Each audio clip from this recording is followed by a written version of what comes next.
Hey everyone, Ryan the Incoherent here. We're done with the Julii campaign, but that doesn't quite mean we're done making videos about them. Today I'm going to be doing my first post-mortem, where I actually go back and talk about how I played the faction, what my expansion path was, why I did the things I did, and most importantly, how I would have done them differently, what I learned about the faction, how it differed from my expectations. The Julii did that a lot more than I was expecting them to, because it turns out so many of my memories are just clouded by time and weren't accurate to vanilla Rome Total War, or perhaps just the remaster, but one way or another, what I was expecting wasn't what I got in a lot of ways. Before I get into any of that though, let's briefly go through the charts. We've won 113 battles, lost 16, and sadly, some of those ones we lost were land battles. We still are only number 2 in finances. I have to wonder who's beating us.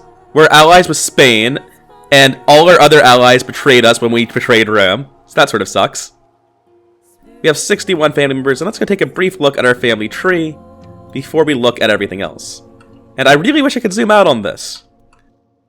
Like, this game honestly didn't go on that long. Flavius almost lived to the end of it. He was only, I think... Yeah, he only needed to make it 4.5 more years. And he would have made it to the end of the campaign at 68. Damn shame. But yeah, the family tree is...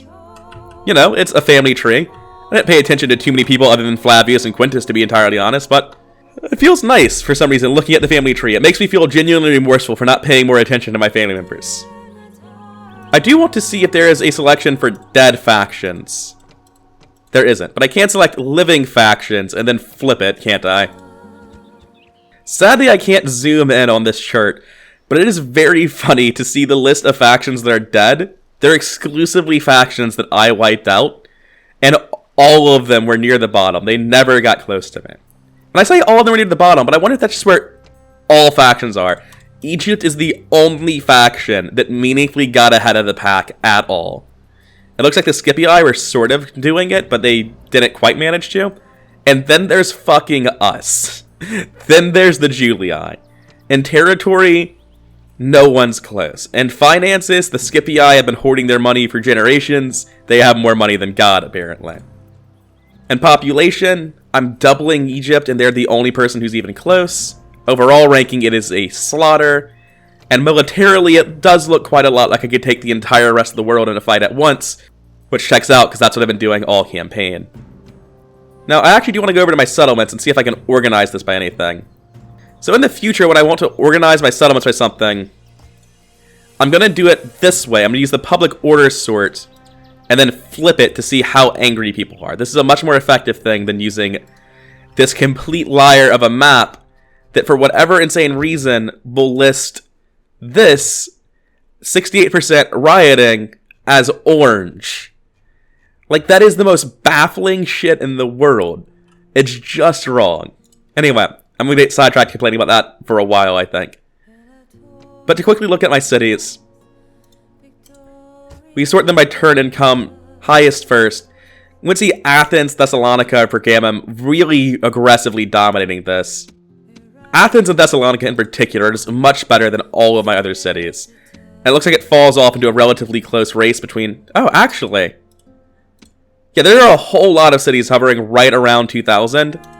Kydonia is actually an insanely profitable province for how small it is. Like, per capita, they're destroying everyone. I'm curious, though. It's actually quite sad to be Batavium this large, but also nowhere near actually being able to, like, get to the top of this list. They just don't have the infrastructure for it. So if I were to ever play a Roman faction again, I would definitely make sure that on Batavium, or more likely Syracuse, I would be trying to improve their infrastructure. Because this city should be producing more money than any other city I have, but it just doesn't have the infrastructure to do it. For Christ's sake, they don't even have a port. That port is worth 230 a turn. It would pay for itself in less than 30 years. And sadly, it doesn't look like there is any way to see a graph or a playback of the campaign, to my knowledge. So let's get into the actual analysis. Let's start by talking about how I messed up in this campaign, because there are a couple of obvious things I did wrong. I didn't conquer Carolus in the beginning of the game, and I easily could have. I just didn't think about the fact I could set my troops off, and then conquer it, get back on the boat, and sail to Carthage, and then start the siege, all in one turn. I was thinking that I'd have to declare war when I dropped my troops off and just thought about that poorly. The other big mistakes I made are at the very start of the game, I built a barracks here instead of a stables. I should have just built the stables in a Reminum. I didn't realize at the time that if you go to units, Hastati are 160 to recruit, 170 to upkeep, and when you go over to Equites, they're actually 420 to recruit, 110 to upkeep. If you already have an infantry corps of Hastati, which you will because Iredium's recruiting that, then you would just rather have Equites getting recruited. They're cheaper and better, so you really want to make early stables as the Roman factions. You just have to be careful not to let your army become overwhelmingly Equites, because I started showing off just how shit that is towards the end of my campaign. There are two other things I would classify as big mistakes. The first is this fort wall, because this is overkill. One fort would have been enough in all of these choke points. I also fort walled the Danube, which was entirely unnecessary. This is just incorrect. I could have done much better than that. I could have fort walled this with half the forts and left this unfort walled. Simultaneously, the way I split my armies in the beginning of the game was super wrong. I sent all but one general south to Carthage. I should have left at least 2 generals here, preferably 3.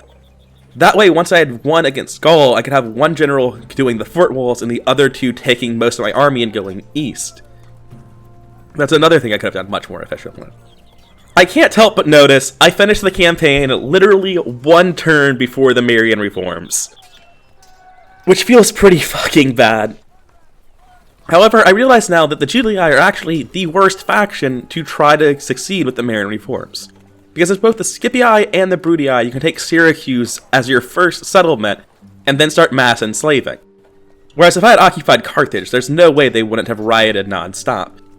So, the problems with making Batavium my Marian reform city are twofold. First, I just wasn't enslaving enough early on. Second, I didn't take it early enough. And third, possibly biggest, when you take Batavium, it's nowhere near as big as cities like Syracuse or Carthage, so you start off several turns behind. So that covers all of the things where I feel like I could have done this better. And in regards to Batavium not working out for triggering the Marian reforms, I honestly don't think I could have done it much better. Like if I had triggered the Marian reforms just now, I wouldn't really have improved my armies. I'd have improved what my enemies are recruiting, right? So in terms of improving the Marian reforms as the Julii, I would just tell you not to do it. As the Scipii and the Bruttii, I think it's actually doable with the city of Syracuse, or perhaps even Carthage or Sparta, since you're further south and can reasonably keep those cities. But whatever you're making into your city for the Marian reforms, what you're trying to push to level 5 immediately, you need to take it as your first city and you need to enslave pretty much every city you possibly can. And there's one major mistake I made that I only realize now. I wasn't prepared for the chance for power. At around 30 settlements, 25 settlements, I should have started preparing for this. Rather than having these wars in Asia Minor, I should have been putting my legions into position across all of Rome. I should have been ready to do that the moment I got the notification. In regards to infrastructure of this game, I think I hit the spot that I kind of want to hit for most campaigns, where I built as much as I could, but I never prioritized it over armies. I think I might have mismanaged exactly what I was building at various points, but on the whole, I think I did pretty well with prioritizing military just the right amount. So yeah, there's like plenty I did wrong. This is by no stretch of the imagination perfect. However, I'm more interested in talking about the things that massively differed from my expectations than the things that are just wrong. So, first of all, generals fucking OPSL, exactly like I remembered. But Hastati? Are they good? Absolutely. They will hold the line better than most generic starting infantry will. But they are nowhere near the just make a stack of 19 Hastati and a general and roll over your enemies that I remembered them being. They are much weaker as a unit than I remember. Simultaneously, Principes, which I remembered as being this incredibly powerful upgrade to an already amazing unit, is actually just 2 defense higher. Like, the only thing that changes is they have 2 more armor. Now, armor is the best kind of defense. It means that even if they're getting shot in the back by missiles, this 2 armor counts. So, the Principes, I guess, are substantially better than Hastati if you've been flanked by archers, but really they're not a whole lot better at the job of the Hastati, which is being the front line. The big thing I learned is that Hastati and Principes have really strong competition in Equites and archers. Equites are the more interesting of the two, because Equites are kind of a terrible fucking unit. Equites don't have particularly good offensive stats, they have bad morale, their defense is not particularly impressive. They will rout at a moment's notice. They have twice, at least in this campaign, they have lost when charging an archer unit.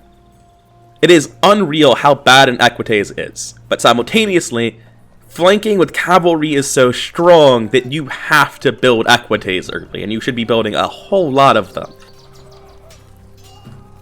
And in particular, if you were to fight the barbarian factions, which is a flaw in my campaign, I should have had a stat going west and fighting barbarian factions. If you were to do that, Equites would be even better, because the less armor your enemy have, the more effective Equites are going to be on those flanking charges. But the huge thing I learned, Velites are trash. Velites exactly as shit as I thought they were. Just build a Hastati or hire a skirmisher, just in the mercenary pool, don't waste your time building Velites. But archers, oh my fucking god, archers are insane. It has nothing to do with how strong they are in a battle. They're quite good in a battle. There's nothing wrong with archers in a battle. But the ability to use long-range units to trick the enemy AI into abandoning the town square is so insanely important that not having an archer, at least a single archer in a stack, automatically makes it just like dramatically weaker. You're going to have so much harder a time with city sieges when you don't bring archers to bait out the enemy AI. And likewise, just having a lot of range units like archers allows you to push them away when you knock holes in the walls, and then you can actually take the walls without resistance, and that makes it much easier for you. I showed that off to great effect towards the end with one of my sieges against Egypt, where I killed almost their entire army with ranged units before I even realized that I had done it. I was like, oh, I was planning on surrounding the city square, but I'll just walk in, I guess. Now, I'd like to say that I learned something about siege weaponry, but the game sort of ended before that point, and the scorpions I got as a random Senate reward seemed kind of useless since they specifically mentioned in their text that they were bad at killing walls, and I don't really need siege weaponry for field battles. In terms of boats, I still pretty much stand by my just make ferries for your troops strategy. Like, ports are insanely strong economically, but I was not blockaded a single time this game. Like, literally not even once. Despite taking, like, look at the map, mostly coastal settlements. The only reason I even have a navy at this point is because I'm ferrying so many troops so constantly that I actually need to just deal with the pirates and was about to go to war with all three Roman factions. So yeah, I needed to make a navy towards the end of this, because I had a very specific thing that was going to happen. But I could also just have not made the navy and walked around during the war. I didn't need... Like, I could have just prepared better, right? These armies could already be in Italy, and I just wouldn't need the boats then. The navy is largely irrelevant in Rome Total War. You need some amount of boats just to ferry units, but you don't need to have anything resembling naval superiority. That, I feel, is something I was very right about when I was remembering the game. Although things I was wrong about definitely include that navies are, yeah, expensive, but not crazy expensive, and cavalry in particular are nowhere near the cost I thought they would be. So I went into this campaign thinking the ideal Roman army that I would be making was probably something like 1 Roman general, 3 units of Equites, and 16 units of Hastati. And now it's more like 2 Roman generals, 4 units of Equites, 4 units of archers, and 10 Hastati. Something a lot more middle ground. And also, at no point am I trying to make that ideal army. I'm just like vaguely clicking in that direction, right? When I was down here, I was just making Hastati and Equites and hoping I could figure out archers somewhere else, which was a big reason I made this mercenary army. The main reason I wanted to recruit this mercenary army was just so that I could get better archers. Sadly, and I can't possibly finish this retrospective without mentioning this, city sieges are, if anything, worse than I remembered them. I don't know if I played on huge unit scale back in the day. I know that I liked playing on it, but I don't know if I did it for most of my campaigns. The fact that siege towers take so long to get your units on the walls that, like, it actually is just, like, literally not functioning. The way my units were just throwing themselves one at a time into the waiting swords of the Principes on the walls in Rome. Huge unit size, full stack army city battles are absolute hell. You just cannot justify playing them. If that's your only option, then you have to siege it out. You either want to save scum and auto-resolve, or, like, fight them some other way. Because having AI reinforcements isn't helpful. Look how many wounds this army took in that battle. Most of these units never did anything either. They just walked in, lost a lot of men, and walked out. Sieges are just as bad, if not worse, than I remember them being. And luckily, most sieges are relatively small scale, and I've found ways to manipulate the AI where it's not that big of a problem. But what I showed in my last video against Rome is why I've, like at the start of the campaign, was saying just auto-resolve versus stone walls. The bigger a siege is, the worse it gets. Something I didn't do in this campaign really at all that I probably should have. And by the end of the campaign, I just didn't want to waste my time doing it because I knew I was so close to winning. But I can go into this screen and actually look at my, this screen, the move followers screen. If I had actually more aggressively moved followers around, I probably could have had several 3 or 4 star generals instead of the kind of chumpy 1-star generals that I do have walking around. So that's a thing I could have done. And more importantly, I could have done it like at the start of the campaign. I think every campaign I start from here on out, I'm going to immediately go to the move followers screen and figure out who my actual generals are so that I can stack my good retinues on them from the word go. In terms of things I learned about other factions though, the first is that I'm not even sure you need to bottleneck the other AIs because they're so bad at expanding, right? Like, maybe Scipii would have gotten this much more land. Maybe the Brudii would have... Well, I didn't bottleneck the Brudii, that was Macedon. I didn't have to do shit. They're so bad at expanding, I'm not sure it's necessarily a thing you need to do. But the flip side is there's no reason not to come take Carthage. And speaking of mistakes I made, I forgot to mention this one. I could have just taken Lilybaeum and Syracuse. I sailed past because I wanted to get to Sparta faster, but that's stupid. I should have just fought the armies that were here. It wouldn't have been that hard. So, like, sure, I don't need to bottleneck them, that's true, but the land I can take from them is so good there's no reason not to, ends up becoming the real reason to bottleneck them, as opposed to fearing a civil war in the future. In terms of late game things, though, bribing is fucking insane. Like, I'm at a point in the game where I don't think I would ever really think infrastructure is correct. I would just keep building diplomats and bribing things. Like, I bribed 3 family members. That could have killed an entire Doomsack, let's be real. I got the victory screen because I bribed the city. There's no infrastructure I can get that's as meaningful as the ability to bribe literally everything on the map. In terms of things I learned about other factions in the campaign, I don't think I learned much from the factions I fought. Militia hoplites as the core units of the Hellenic factions were tremendously worse than I remember them being, even with the very hard AI bonuses applied to them. The Seleucids were complete trash. Like, that's something I learned off-game, but still, I can't overstate how bad their infrastructure and starting position is. Something I did learn, though, is about strong units for enemy factions. In particular, Egypt's chariots are fucking insane. I have to assume they're produced in one turn, because Egypt has had so many of them fielded. These things have 5 fucking hit points. It doesn't matter what morale you have if you have 5 hit points, because no one's going to die to trigger you to rout. And they have very good stats as well. Egypt's chariots seem comically overtuned, and honestly might put them to the point where I think that they are going to be an S tier, which is not where I think Rome is going to fall. That's the hot take of this, because the other thing I learned, let me fucking tell you, about horse archers, man. They are ridiculous. These 2 units got all of these chevrons from killing an entire army on their own.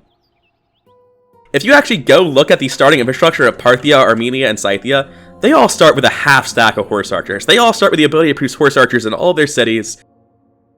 Scythia is able to just kill every faction in the west half of the map. No one can stop them. But the funny thing is, no one can stop any of the horse archer factions. It's only Egypt and the horse archers that might put up any sort of fight because they also have ranged infantry, or ranged cavalry, rather. Horse archers are so insane that the only way they might feel bad is if you didn't produce horse archers, so that's on you, or you went to war immediately with the other horse archer factions. They are insanely strong, and I'm pretty sure S tier is just horse archer tier, and since Egypt has such a strong economic start and access to chariots, they might be honorary S tier. They might get to count as a horse archer faction. So, as far as the tier list goes, I guess let's open up my old tier list. Previously, my tier list looked like this, and I have changed my opinions drastically on this tier list. So first of all, S tier is no longer factions that are hard to win with. It's horse archery factions. And if I had to guess what order they're the best in, I honestly don't know. Scythia has the weakest enemies, Parthia has the strongest infrastructure, Armenia has the most diverse roster. They're all fucking insane. And Egypt might be right there with them due to their chariots, but I'm pretty hesitant on that. All of these previous S-tier factions moved to A-tier. And looking at them with new eyes, I do think the Brudii were just better than Julii. I don't know why I ever had it in this order, but I do think they're both better than Scipii, and I think that they're all better than everything else outside of the S-tier. But there are some other changes I would make to this based on my current knowledge. I'm not going to move Germania right now, because that's going to be for Germania's Postmortem. Germania is obviously an A-tier faction based on what I've played of that campaign so far. But Dacia is not an A-tier faction. I remember Dacia as having hoplites like Thrace. I remember Dacia as having more standing army to start with. Dacia is a B-tier faction, where to be an A-tier faction, they just kill Thrace and pretend they're Thrace. As to the rest of this, though, I don't know who else gets moved where, it's why I have to play so many more campaigns. I wasn't expecting to make this radical an adjustment in my first post-mortem, but horse archery tier is obviously a thing after using only a brief while of Scythian mercenaries. No other faction can compete with them. These are factions that are so incredibly strong in terms of the units they have available and the economy they have, not the economy they have, but the infrastructure they have with which to produce more of them. Like, sure, their economies are shit, but they can keep making horse archers, and that's all you need. You don't need more economy than that. So the A-tier factions are now the ones that are hard to lose with. Factions with very clear and easy paths to victory. B-tier factions are the ones that have to overcome some sort of big struggle to win the game. C-tier factions aren't necessarily actively bad, but they have no clear path to victory. You don't stabilize, you don't kill Rome, you just conquer Gaul, and then, like, what next? And D-tier factions are where Numidia lives, because it must really suck to try really hard and then you're a B-tier faction. No one else has that situation. Because at least when Britannia conquers Gaul, you have better units than Gaul and way more power behind you and less rivals to deal with. But when Numidia conquers Carthage, they just have a terrible army that they're about to throw against Rome and Egypt. So as of right now, this is where my tier list stands. I think I've talked about everything I wanted to involving the Julii. This is my conclusion in my first post-mortem. Sadly, S tier is reserved for horse archeries and factions that are just so broken that you can't really compete with them. Julii are incredible. All three Romans are incredible, and they all play very largely the same. The Brudii are probably slightly the best, but the Julii aren't able to climb out of A tier when they're competing with factions so strong that I'm worried playing them on YouTube will be tedious for the viewers. So, let's wrap this up. I've been rather incoherent. This is where my tier list stands now at the end of my first post-mortem for the Julii. And I hope you enjoyed this video. I hope it was interesting to listen to me talk about what I learned and how things were different than my expectations. If you did like it, please show your appreciation. Like, comment, subscribe, all of that shit. It really helps the channel grow.